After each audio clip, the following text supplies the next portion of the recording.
취업 이민 설명회 거쳐하게 되어 있는데, 일단은 이민에 대해서 얘기를 좀 해보죠.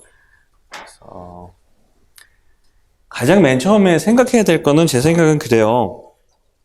내가 왜 미국 영주권이 필요한가? 그거에 대한 본인의 생각이 확고해지지 않으면은 그 이민은 실패하지 않을까? 그러니까 내가 왜 미국 영주권이 필요한가를 먼저 파악하시는 게 가장 미국 이민의 첫걸음이다. 사실 필요한 이유에 따라서 방법이 많이 달라진단 말이에요. 그래서 어떠한 방법으로 미국을 갈 것인지. 그래서 필요한 이유에 따라서는 영주권이 필요할 수도 있는 거고, 아니면은 그냥 비이민 비자가 필요할 수도 있는 거고. 그러니까 맨 처음 그림을 그릴 때 단초가 되는 거를 생각이 돼야지 그 다음 단계들이 자연스럽게 연결이 되지, 나는 필요도 없는 부분들을 진행할 필요는 없는 거죠. 그러니까 내가 뭐 필요한 이유, 미국 영주권이 필요한, 내가 미국에 가서 살고 싶으신 분들도 계실 거고, 아니면은 공부하고 있는, 유학 가 있는 자녀분들 때문에 미국 영주권을 생각하시는 분들도 계실 거고, 아니면은 뭐 내가 조금 뭐 잡 커리어를 쌓아서 다시 한국으로 돌아오겠다, 뭐 이런 계획을 가지고 계신 분들도 계실 거고. 근데 그 모든 분들에 대해서 다 다른 방법으로 접근을 하고 다른 방법을 생각을 해야 되기 때문에, 일률적으로 미국 영주권을 무조건 뭐 진행을 해서 간다, 이런 식으로는 힘들 것 같아요, 제 생각에. 그래서 가장 본인이 먼저 하실 거는, 내가 과연 필요한 게 뭐고, 내가 왜 미국을 가야 하고 미국 영주권이 필요한가, 그거부터 먼저 본인이 답을 내셔야지, 이제 그 다음에 그러면 비이민과 이민에 있어서 나는 비이민 쪽으로 하는 게 낫겠다. 그러니까 비이민이라는 거는 영주권이 아닌 우리가 얘기하는 A부터 XYZ를 뺀 비자들, B1, B2, F비자, J비자, H비자, L비자, E비자, 이런 비이민 비자들. 어떠한 목적에는 그런 비자들이 더 잘 맞을 수도 있는 거죠. 그러니까 비이민을 할 것이냐, 아니면은 진짜 이민 쪽 영주권을 할 것이냐, 그게 판단이 될 거고요. 그러면 오케이, 그럼 나는 이민을 가야 해, 영주권이 필요해 하면은, 영주권은 크게 가족 이민과 취업 이민 두 가지로 나뉘어요. 그래서 미국에 있는 가족을 이용해서 이민을 갈 것인가, 아니면은 미국의 취업을 통해서 이민을 갈 것인가. 그래서 큰 이유를 정하고 그 다음부터는 그림을 조금씩 세부적으로 그려갈 수가 있겠죠. 그래서 뭐 비이민 비자, 아까 말씀드린 것처럼 맨 처음에 에스타 무비자라고 되어 있는데, 사실 무비자는 비자가 아니죠. 비자가 아니고 이제 비자 웨이버니까 비자라고 부르긴 힘든데, 가끔 가다가 이제 통화를 하면은 손님들한테 그럼 뭐 비자 받고 오셨어요? 뭐 이렇게 물어봐요. 왜냐면은 무비자로 들어가신 분들은 미국에서 사실상 하실 수 있는 게 별까, 뭐 하실 수 있는 거라고 얘기하면 좀 웃기긴 한데, 신분 변경이나 연장이나 뭐 미국 내에서 뭐 영주권을 한다거나 이런 신분 쪽은 아무것도 안 돼요, 무비자로 들어오신 분들은. 왜냐면은 그 비자에 맞는 스테이터스가 없는 거기 때문에 그걸 여쭤보는 경우가 많아요. 그래서 비자 갖고 오셨어요 하면 예, 에스타 비자로 왔어요, 이렇게들 말씀들을 하시는데, 사실상 에스타는 비자가 아니고 비자를 웨이버한 거다. 그래서 비자 웨이버라는 거는 내가 비자를 웨이브를 받으면서 나도 또 웨이브하는 게 있어요. 그게 뭐냐면은, 미국에 내가 어떠한 비자를 받아가지고 입국을 하게 되면은 나중에 추방을 당할 때도 절차를 통해서 추방을 하게 돼요. 그러니까 너 나가 한다 그래서 나가는 게 아니고, 그럼 나는 코र्트에 가서 따져볼 거야, 뭐 이제 이렇게 얘기를 할 수가 있는데, 무비자로 들어가신 분들은 그게 안 돼요. 무비자는 나가면은 추방에 절차 없이도 그냥 쫓겨날 수가 있다라는 건데, 뭐 우리랑은 큰 상관은 없죠, 지금 여기서. 그래서 뭐 무비자가 있고, 그 다음에 B1, B2 관광 비자가 있고, 이제 C, C, D 이런 거는 뭐 관련상이 별로 없으신 거고, 주로 많이 하는 게 이제 E 비자.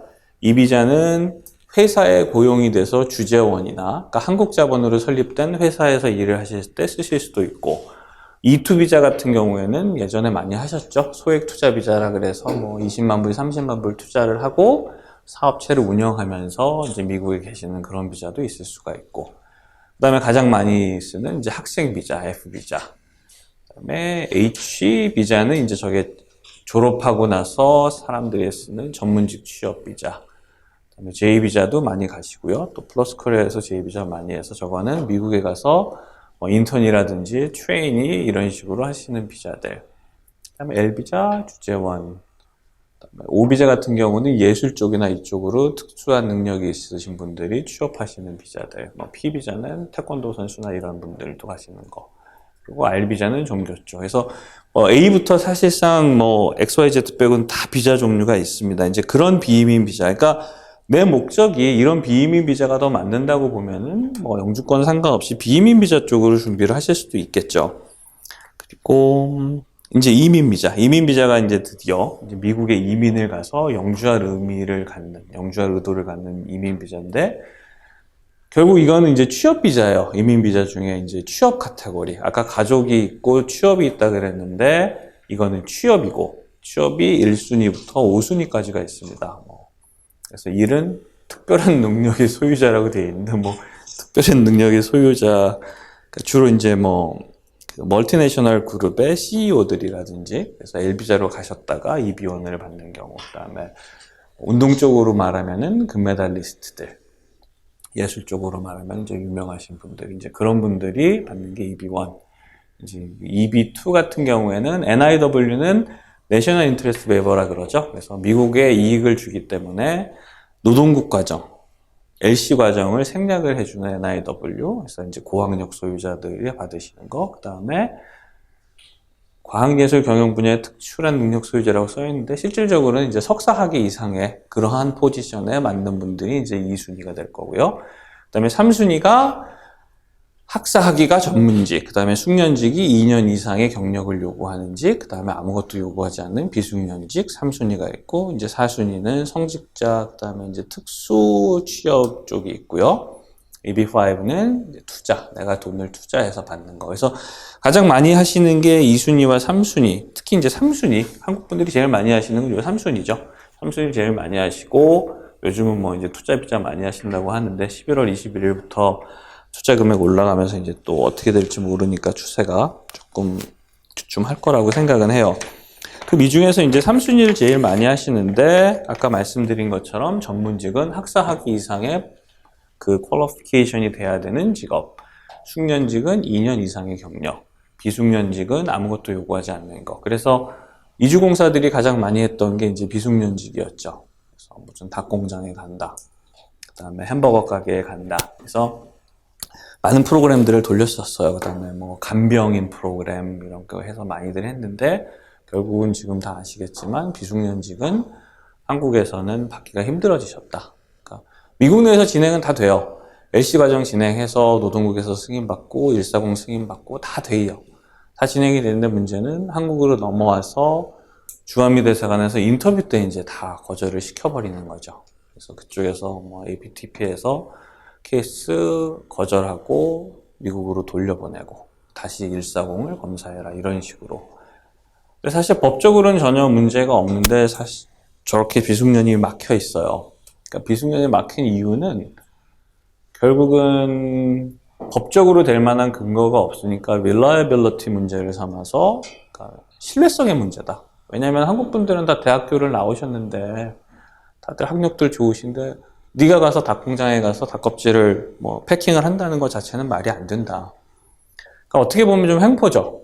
실제로 가서 닭공장에 가서 일을 할 수도 있는 건데 그리고 그게 법적으로 아무 문제가 없는 건데 나는 네가 닭공장에 가서 일한다는 사실을 믿지를 못하겠다. 라고선 안 주는 거니까. 근데 지금 추세대로 간다 그러면은 사실 풀릴 기미는 별로 안 보여요. 지금의 이민이 미국의 이민 기조 자체가 신이민이 아니고 반이민이기 때문에 실질적으로 미국에서 사시는 이민자들도 되게 어려우시고 어떻게 하면 이민자를 자꾸 내보내지 못할까 이제 그 고민만 하고 있어요. 그러니까 트럼프 그분이 또 이제 그런 고민만을 하다 보니까 그 밑에 이민국이나 국무부나 이쪽도 이민자에게 되게 요즘은 그렇게 친이민적인 요소들이 없고 다 반이민 쪽으로 돌고 있는 추세입니다. 그래서 비숙련이 막혀 있는 건 앞으로도 한동안 막혀 있을 것 같고 실질적으로 비숙련이 막히는 바람에 어떻게 진행을 하시냐면은 요즘은 140까지 진행이 되면은 미국 내에 들어오셔서 이제 485를 넣는 분들이 계세요. 비숙련을. 그러니까 미국 내에서는 140 승인되고 485를 넣으면 나와요. 아직까지는 비숙련이라 하더라도. 주한미 대사관에서 막는 거지 미국 자체에서 비숙련을 안 주지는 않거든요. 그래서 나오기는 하는데 만약에 이제 그 비숙련도 계속 이런 식으로 반이민 추세가 진행이 되다 보면은 미국 이민국에서도 어느 순간에는 인터뷰 때 문제를 삼지 않을까 하는 걱정도 하기는 합니다. 그래서 일단은 이민 비자가 1번부터 5번까지 있다. 이 얘기를 드렸고요. 그럼 이민 비자 영주권이란 뭐 결국은 미국의 영주하는 거죠. 미국의 영주하는 법적 신분을 받는 그런 게 이민 비자라고 얘기를 하는 거고요.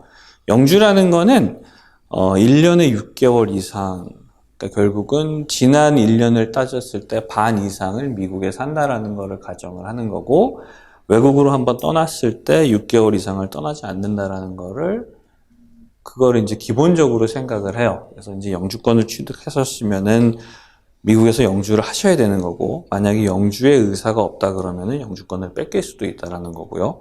그러니까 이민법이 가장 웃기는 게 모든 게 다 이제 의도를 보고 해요. 인텐트를 보고 하기 때문에 눈에 보이지 않는 인텐트에 대해서 결정을 하는 거기 때문에 어떻게 보면은 재량이 많을 수도 있고 피해를 많이 볼 수도 있고 나의 의사와는 다르게 나의 의사를 또 이렇게 해석을 하는 경우도 있고.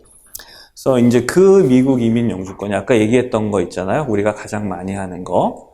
그래서 NIW 같은 경우에는 주로 이공계 쪽에서 박사하신 분들, 그분들 중에서 뭐 특허가 좀 있으시고 그 다음에 논문이 있고 논문 인용 횟수가 100회가 넘는 경우에는 NIW를 생각을 해보실 수가 있는데, NIW도 옛날보다 훨씬 더 많이 까다로워졌어요. 그래서 예전에는 박사학위가 없으신 분들도 했고 딴 쪽으로 특출난 부분이 있어서 했는데, 요즘은 적어도 박사학위를 하시고 그것도 레퍼런스 레터들을 좀 받아야 되니까 미국 쪽에서 공부하시는 게 유리하겠죠. 그리고 적어도 논문 인용 횟수가 100회 이상, 그리고 그 논문이 자기가 주저자인 경우 그런 부분들도 필요하고, 전공 자체가 조금 남들이 안 하는 전공, 이제 그런 부분은 유리하지만 너무 일반적인 전공은 요즘 힘들어졌어요. NIW의 좋은 점은 우리 절차가 보면은 잠깐만요. 이 노동국 절차가 있어요. 그러니까 맨 처음에 우리가 승인을 받는 게 외국인 노동자를 고용해도 좋습니다라는 허락을 노동국으로부터 회사가 받아내는 거거든요. 그래서 NIW는 여기서부터 여기까지 절차를 생략을 해주는 거예요. 너는 미국에 이익이 되니까 굳이 뭐 노동시장을 신경 쓸 필요가 없어서 요 단계가 없어. NIW는 그냥 뒤에 두 단계 140이랑 485 아니면 MBC만 절차를 해도 되니까 사실상 되게 혜택을 주는 거긴 하죠. 근데 그만큼 심사 기준이 까다롭습니다. 그래서 뭐 주로 의사분들 많이 하시고, 그다음에 공대 박사분들 많이 하시고 그렇기는 해요. 그리고 이제 두 번째가 전문직. 전문직을 2순위도 전문직이고 3순위도 전문직인데 2순위는 석사학위 이상을 요구하는 거. 그다음에 3순위는 학사학위 이상을 요구하는 거고요. 근데 이제 요구한다라는 게 내가 석사학위를 갖고 있다 그래서 2순위다. 내가 학사학위를 갖고 있다 그래서 3순위다가 아니고 내가 일할 포지션이 어떠한 거를 요구하는 거에 따라서 이제 결정이 되는 거죠. 그래서 내가 아무리 석사학위를 갖고 있어도 내가 하는 일 자체가 석사학위를 요구하는 게 아니고 2년 경력이면 할 수 있는 일이야 하면은 나의 석사와 상관없이 나는 숙련직으로 가는 거죠. 그래서 여기 보면은 전문직하고 바로 비숙련직으로 되어 있는데, 일단 숙련직은 2년 이상의 경력을 요구하는 것. 그래서 예전에는 2순위와 3순위가 되게 중요했던 게 날짜가 달랐었어요. 그래서 2순위는 열려있다라는 의미는 이제 빨리 진행이 되는 거고, 3순위는 거의 한 5년에서 7년까지 걸렸기 때문에 뭐 석사가 되게 중요했는데, 요즘은 어차피 보시면 아시겠지만 이게 지금 다 커런트란 뜻이에요. CCCCC. 그러니까 다 열려있다. 이게 무슨 얘기냐면은 우리가 여기서 맨 처음에 취업 영주권을 진행을 할 때는 일단은 회사가 있어야 돼요. 회사 스폰서가 결정이 되고 회사가 포지션이 있어서 이러한 포지션에 외국인 노동자가 필요해요. 얼마 주면 노동시장에 영향을 미치지 않을까요? 그러니까 너무 싼 노동력이 들어오면 안 되니까. 그럼 노동국에서 적정 임금을 정해줍니다. 그 포지션 그쪽 지역에는 한 5만 불은 받아야겠네. 그럼 그 적정 임금을 받고 나서 오케이 이 정도면 우리가 임금 줄 능력이 있어 라고 확인을 하고 광고를 하고, 광고를 한다는 의미는 광고를 해서 미국 인력을 구해야 되는 거예요. 미국 인력을 구했는데도, 미국에서 일할 사람이 없어요. 광고를 했는데도 안 오잖아요. 그거를 보여준 다음에 노동국에 이제 파일을 하는 거예요. 그럼 이 LC라고 써 있는 부분에서 맨 처음 파일이 이루어지는 거죠. 접수가. 그게 나의 접수 날짜예요. 쉽게 얘기해서 이제 PD라 그러죠. Priority Day라 그러는데, 나의 접수 날짜가, LC가 접수되는 날짜가 나의 접수 날짜예요. 그러면은, 만약에 2019년 11월, 오늘이 며칠이에요? 10일인가? 9일? 11월 9일이 나의 접수 날짜라고 생각을 하는 거예요. 그러면은, 요게 이제 비자 블러튼인데, 차이나 같은 경우에는 이제 다 이렇게 줄을 서 있단 말이에요. 그러면은, 차이나 2순위로 취업 영주권 진행한 사람은 그 접수 날짜가 2015년 3월 15일인 사람들. 그 이전에 접수한 사람들이 이제 485를 진행을 하거나 외국에 있는 경우에는 대사관에서 인터뷰를 보는 절차가 시작이 된다라는 거죠. 근데 지금 우리나라 같은 경우에는 다 열려 있어요. 그러니까 이제 그 접수 기간이라든지 나의 PD가 중요하진 않는데, 빅은 한 10년 전만 하더라도 2순위만 열려 있고 3순위, 그 다음에 스킬잡 요거는 거의 대기 기간이 5년, 10년씩 막 됐었어요. 그래서 이제 이때는 비자 블러튼이 의미가 있었는데, 지금은 사실 한국 사람들은 큰 의미는 없습니다. 여기 딴 사람들, 차이나, 그 다음에 엘살바도르, 인디아, 멕시코, 필리핀, 베트남은 워낙 많이 들어왔기 때문에 이 대기 기간이 생긴 거예요. 미국 이민법은 한 나라가 영주권 개수의 7% 이상을 못 갖게 돼 있어요. 7% 캡이 정해져 있어서 7%가 넘어가면은 걔네들은 이제 따로 줄을 서는 거예요. 그래서 저런 나라들은 줄을 서 있는데 우리나라는 열려 있다. 하지만 지금 이 차이나랑 인디아가 여기 보면은 거의 이 비숙련 같은 경우에는 10년씩 걸려요. 10년 이상씩. 그리고 심지어 인도는 똑똑한 애들이 많아가지고 석사 학위로 영주권을 받아도 10년이 걸려요, 얘네들은. 그래서 중국이랑 인도 애들이 뭘 하냐면은 계속 로비를 해요. 야, 나라가 무슨 상관이냐. 한 나라가 7%밖에 못 받는다라는 거는 부당하다. 그래서 지금 계속 이제 의회 쪽에 워싱턴에 가서 로비를 해서 거의 매년 법안이 올라와요. 그 국가별 제한 캡 철폐.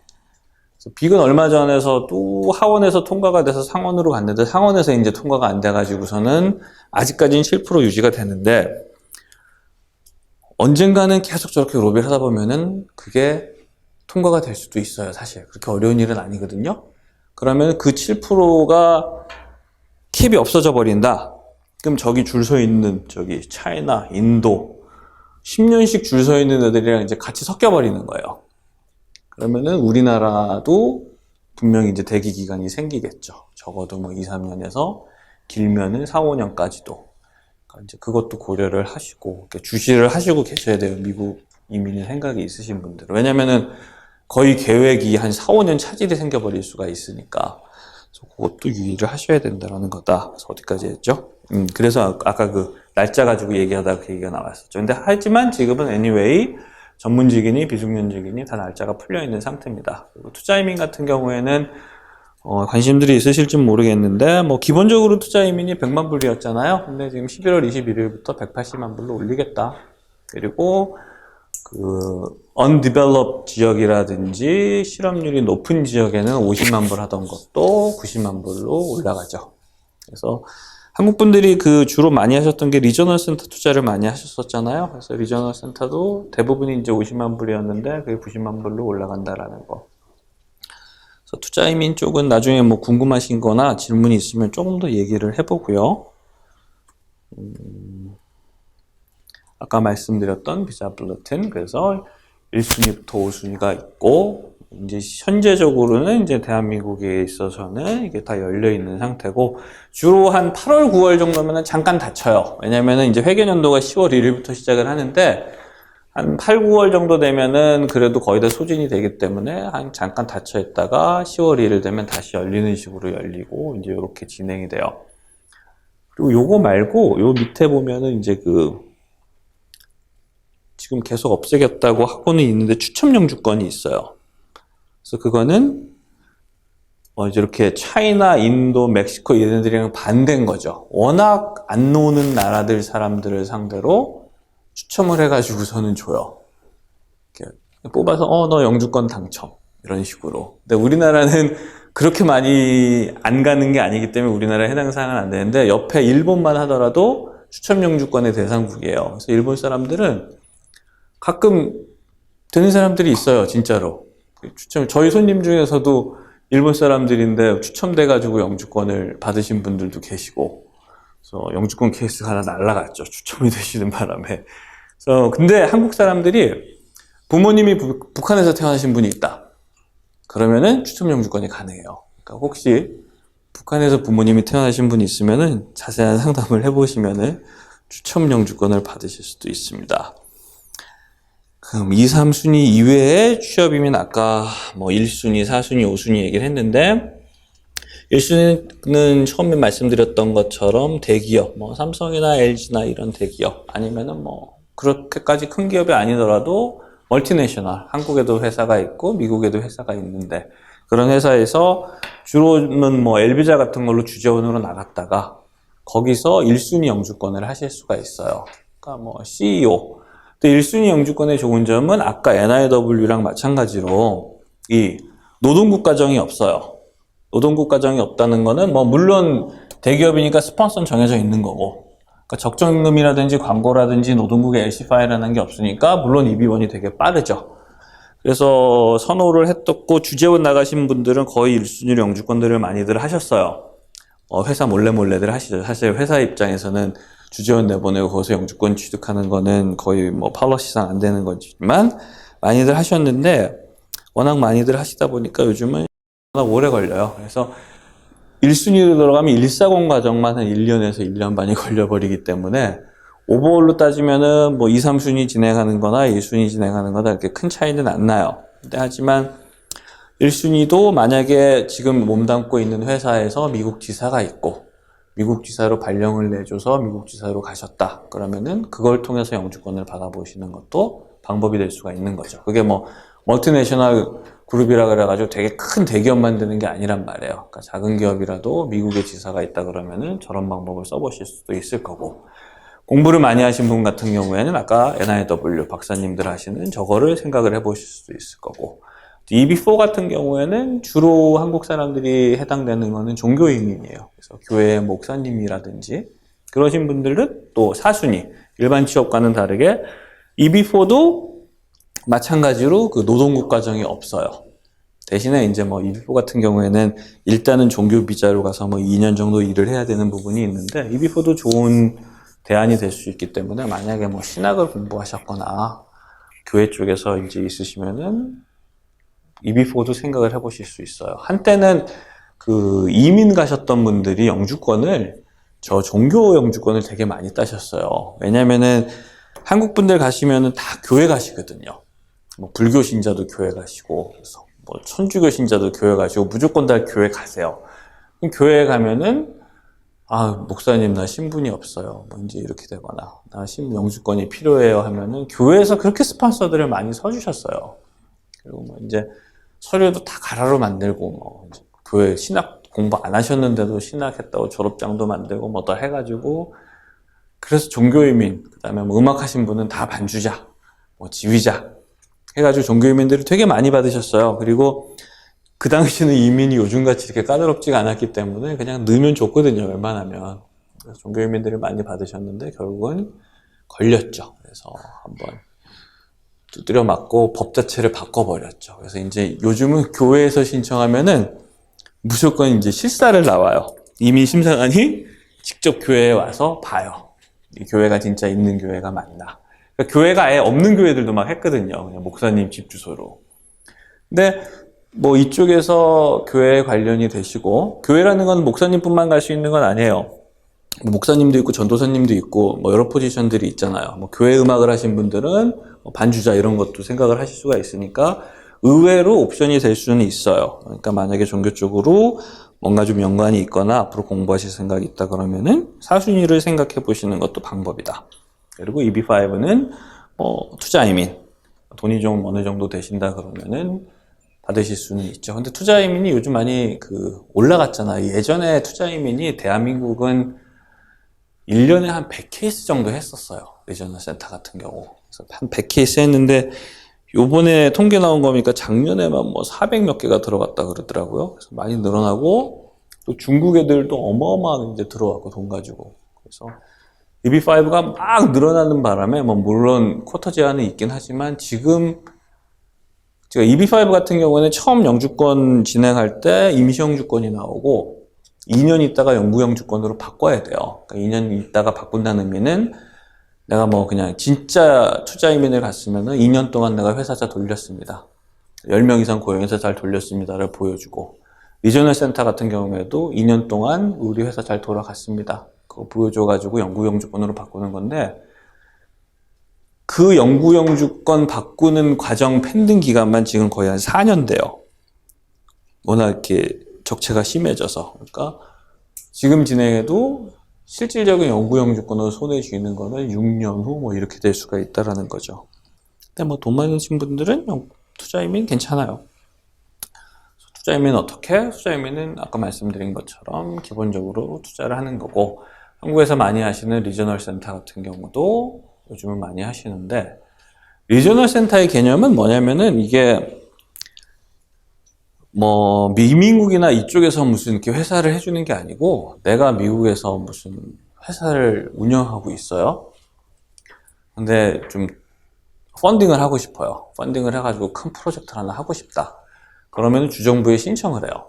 내가 뭐 뉴욕주에 있는 사람이 뉴욕주에, 캘리포니아면 캘리포니아 주정부에다가 나를 EB5 리저널 센터로 지정을 좀 해주십시오. 우리 회사가 돈을 이만큼 모아가지고서는 무슨 뭐 스키장을 하나 만들랍니다. 호텔을 하나 지을 겁니다. 이런 식으로. 그러면 주정부가 지정을 해주면은 리저널 센터로 투자를 받을 수가 있어요. 그러니까 실질적으로 그 회사랑 이민국이랑은 관계가 없는 거죠. 이민국이랑 관계가 있는 거는 주정부. 이민국과 주정부가 계약이 맺어져 있고 그 주정부가 인가한 회사가 EB5 이제 투자를 받는 거예요. 그렇기 때문에 뭐 내가 투자를 하고 원래 이제 투자 이민의 어려운 점은 2년 동안 사업체를 돌리는 거랑 10명 이상 고용을 해야 되는 게 제일 어려워요. 10명 이상 풀타임을 돌린다는 거는 사실상 비즈니스가 되게 큰 거거든요. 그리고 그 10명이 다 합법 노동자여야 되고 미국 인력, US 워커여야 된단 말이에요. 그러니까 그 부분이 힘들었는데 리저널 센터의 매력은 돈만 투자해. 그 부분은 우리가 돌려줄게. 이제 그게 매력이었던 거죠.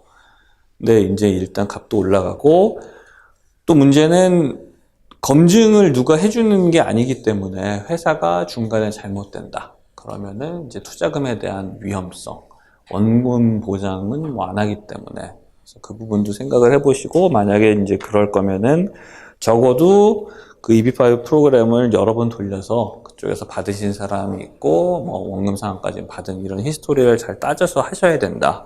그리고 그 업체 선정을 조심하셔야 된다는 말씀을 드리고요.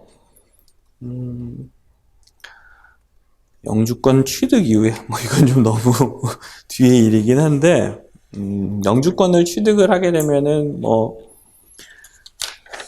일단은 예전에 거주 여권으로 바꾸셔야 됐죠. 근데 뭐 이것도 요즘은 거주 여권으로 바꾸면 주민등록이 말소가 돼서 한국에서 생활하시기가 너무 힘들다 그래서 그 의무사항이 아니래요, 더 이상. 그러니까 뭐 일반 여권으로 그냥 쓰실 수도 있다 그러더라고요. 그러니까 뭐 그것도 문제는 없을 거고. 젊으신 분들, 이제 유학생 보내놓고 유학생들이 영주권을 취득하는 경우에는 셀렉티브 서비스라 그래서 일종의 뭐 군대는 안 가지만 언제든지 국가의 비상사태 때 징병될 수 있도록 자기 이름 등록해 놓는 거, 이제 그런 거는 주의를 하셔야 돼요. 남자분들 같은 경우는 좀 뭐 그런 거 있을 수 있고. 그리고 영주권 취득 이후에 해야 할 일이라기보다는 이제 또 그 고민을 하셔야죠. 만약에 내가 영주권을 취득을 한 다음에 아니면은 자녀 때문에 내가 그냥 영주권을 나는 필요 없는데 취득을 하는 경우도 있잖아요. 그래서 미국에 가서 영주권을 취득하고 한 8년을 사셨어요. 8년을 살면은 결국은 이제 국적 포기세의 대상이 돼버리죠. 미국 법에 있어서. 근데 지금은 국적 포기세를 미국이 그렇게 인포스를 안 해요. 대한민국 분 가가지고 영주권 8년 살다가 오신 분의 재산 상태를 미국이 그닥 모르거든요. 근데 이게 점점 예전에 그 해외 자산 신고가 들어오면서부터 이제 점점 까다로워지고 점점 인포스를 해가는 추세기는 해요. 그럼 나중에 가서 미국에 가서 영주권 취득하고 8년 정도 있다가 아유 이제는 한국으로 돌아가서 살자고 돌아왔다. 그리고 한국으로 돌아왔다는 의미는 영주의 의사가 없으니까 영주권이 포기가 된단 말이에요. 그럼 영주권 포기할 때 원칙적으로는 8년 이상의 미국에서 세금 보고를 하셨으면 국적 포기세의 대상이 돼요. 국적 포기세라는 거는 국적을 포기하는 그 순간에 당신이 갖고 있는 재산을 판 거라고 이제 계산을 하는 거잖아요. 그러니까 뭐라고 말씀을 드려야 되나? 그러니까 내가 뭐 한국에 건물이 막 있어요. 그럼 국적 포기하는 순간에 그 건물들을 다 판 걸로 계산을 한다고요. 그래서 그 소득에 대한 세금을 물리겠다는 게 국적 포기세이기 때문에 실질적으로 영주권 취득하실 부분은 이 부분도 회계사나 좀 따져 보신 다음에 시작을 하시는 게 좋아요. 재산이 많으신 분 같은 경우에는 뭐 이것도 뭐 재산 규모에 따라서 달라지고 뭐 여러 가지가 있긴 한데 현재로서는 다들 무시해요. 그냥 국적 포기세를 잘 안 해요. 아마 무시해도 아직까지는 주한미 대사관이 IRS랑 데이터베이스를 공유하지가 않기 때문에 몰라요, 얘네들이. 근데 추후에 어떻게 될지 모르니까 이제 그 부분도 고민을 좀 해보시는 게 좋을 것 같고. 자, 그 다음에 영주권 인터뷰 주의사항. 그러니까 영주권 인터뷰는 이제 어디 가서 하냐면은 여기 보면은 140 이민국에서 이제 승인이 나죠. 그러면 미국에 계신 경우에는 485 접수를 하면 되는데 미국에 안 계시고 한국에서 받아갖고 가시는 경우에는 140인 승인이 나면은 내셔널 비자 센터라는 데로 케이스가 이관이 돼요. 그럼 내셔널 비자 센터에서 피빌 인보이스가 나오죠. 그러면서 내셔널 비자 센터로 네 케이스가 이관이 됐으니까 더 이제 진행을 계속하자. 그럼 돈을 내고 DS260이라는 걸 작성을 해요. 뭐 정말 쓸데없는 서류죠. 내가 여태까지 살았던 모든 주소지, 내가 여태까지 다녔던 모든 학교들, 정말 시시콜콜한 그 질문들 쫙 해서 DS260을 집어넣고 그리고 나서 요즘은 또 전산으로 바뀌어가지고 무슨 이제 뭐 여권 스캔, 뭐 범죄 경력 그것도 스캔 다 해가지고서 올려놓으면은 클리어가 된다. 그러면은 대사관으로 케이스가 다시 넘어오는 거예요. 그럼 대사관에서 인터뷰가 잡혀요. 근데 인터뷰 때의 주의사항. 그러니까 왜냐면은 LC 과정을 거치고 제일 어려운 건 일단 스폰서 구하는 것부터 스폰서 어렵게 구하고 LC 과정 거쳐고 승인 받고 140까지 해가지고 승인을 다 받았는데 그러면 그것만 뭐 한 짧아도 1년 반, 2년 반 정도 이제 소요가 되는 그 시간이란 말이에요. 그렇게 다 해놓고 마지막에 이제 영주권 인터뷰예요. 근데 영주권 인터뷰에서 케이스가 잘못되는 경우가 가장 많아요. 뭐 처음 거는 다 진행이 되는데 그리고 처음에 진행이 되는 게 뭐 디나이가 됐다 그러면은 다시 하면 돼요. 어떻게 하든 다시 해서 뭐 아니면은 뭐 어필을 한다거나 여러 가지 이제 방법들이 있어서 어떻게든 케이스 살리는데 인터뷰에 가셔가지고 디나이를 받아버린다 그러면은 사실 방법이 별로 없어요. 네, 어떻게 할 수 있는 방법이 없어요. 주로 이제 영주권 인터뷰 때 디나이가 되면 어떻게 되냐면은 케이스를 돌려보내요. 그 영주한 그 영사가 그 케이스를 미국 이민국으로 다시 돌려보내요. 내가 인터뷰를 해봤더니 이건 좀 문제가 있는 것 같아. 140 자체가 승인이 됐으면 안 됐어. 이런 식으로 해서 자기 그 어피니언 레터를 붙여가지고 돌려보내요. 그러면은 이민국에서 그 케이스를 받아서 문제가 된 부분에 대해서 다시 리퀘스트가 나와요. 그래서 이러이러한 부분에 대해서 그러니까 추가 소명을 해라. 인플로이어가 텍스 보고 뭐 이런 거 지금 뭐 몇 명이나 영주권을 해줬느냐 뭐 이런 걸 잔뜩 묻거든요. 그럼 이제 그거에 대해서 다시 해주면은 뭐 승인이 될 수도 있어요. 승인이 되고 다시 또 MBC로 넘어가서 또 인터뷰를 보는 절차가 될 수는 있는데 문제는 그거가 타임 프레임이 정해지지도 않았고 언제까지 해야 된다라는 게 없어요. 그러면은 그 영사가 APTP를 해가지고 빨리 돌려보내줘서 이민국으로 진행이 되면 또 모르는데 그렇지도 않아요. 그러니까 뭐 한 번 디나이 된 게 거의 케이스가 묻혀버리는 거죠. 그러면은 뭐 그 묻힌 케이스는 다시 얘기하기도 힘들고, 그러니까 어떻게 보면은 긴 시간 준비했는데 이 마지막이 제일 중요해요. 인터뷰가. 그래서 인터뷰의 주의사항은 사실 뭐라고 말씀드릴 수가 없는 게 뭐 인터뷰들 미대사관 인터뷰들 다들 아시잖아요. 왜 그 영사 부부싸움 하고 나오는 다 디나이 시켜버리고 막 너무 개인적이니까 생긴 게 마음에 안 들어서 안 줄 수도 있어요. 제가 봤을 때는 그런 놈들도 있어요. 거기는. 그래서 주의사항이라고 할 수는 없는데 결국은 그래도 좀 주의를 해본다 그러면은 걔네들이 제일 싫어하는 게 결국은 신뢰성의 문제예요. 거짓말하는 거. 그러니까 뭔가가 거짓이 있지 않을까. 그 부분을 제일 싫어해요. 그렇기 때문에 했던 질문을 또 하고, 조금 있다가 또 하고, 조금 있다가 또 하고, 막 이제 이런 식으로 물어봐요. 근데 그때마다 답변이 바뀌면 안 되겠죠. 그러니까 이제 그런 부분들을 조심하셔야 돼요. 그리고 자신감이 없으면은 이제 주로 미국 문화라는 게 자신감이 없고 눈을 잘 못 맞추고 이러면은 이 사람이 거짓말한다고 생각을 해요. 그러니까 너무 긴장하셔가지고 케이스엔 전혀 문제는 너무 긴장하셔가지고서는 좀 이렇게 쪼신다. 그러면은 인터뷰 때 문제가 생겨요. 그래서 너 거짓말하고 있는 것 같아. 너 나한테 뭔가 숨기는 게 있는 것 같아. 이제 이런 느낌을 주지 않는 거. 그게 제일 중요해요. 물론 그 질문 사항들이라는 거는 사실 뻔해요. 묻는 거는 다 똑같아요. 대부분이 직장을 어떻게 알게 됐습니까? 묻는 질문은 다 똑같은데 결국은 걔가 그게 궁금해서 물어보는 게 아니거든요. 내가 어떻게 직장을 구하게 됐는지, 내가 언제 인터뷰를 무슨 방법을 통해 봤는지를 그게 궁금해서 묻는 게 아니라 그걸 물어보면서 이 사람이 거짓말을 하고 있는 게 있지 않나를 찾는 거기 때문에 대답만 달달 외우시는 게 아니고 이게 좀 연기가 필요한 거죠. 조금 연습을 해가지고 자연스럽게 내가 문제가 없다 해서 그런 거를 좀 주의하시는 게 인터뷰 주의 사항이고, 이제 이런 거는 이제 인터뷰가 잡히면 몇 번 고오버를 해서 들어가야 되죠. 7번 다음에 9번이 됐을까요? 8번인데. 근데 대충의 내용은 다 설명을 했고요. 준비할 것은 비자만이 아니다라고 제가 굳이 썼던 거는 아시는 분들도 계시겠지만 모르시는 분들도 많아서 제가 드리는 말씀인데, 이민 생활이라는 게 사실 되게 녹록지가 않아요. 미국 가서 산다라는 게. 그래서 저는 솔직히 이렇게 영주권 상품을 판다기보다는 웬만하면 말리는 쪽이에요. 싫어하시겠지만 웬만하면 미국 이민 가신다는 분들을 다시 한번 고려해 보시고 정말 잘 생각을 해보시라고 말씀을 드리는 편이에요. 저 같은 경우는. 그리고 지난번에 어떤 분 오셨었는데 자녀분이 미국에 유학을 하고 있는데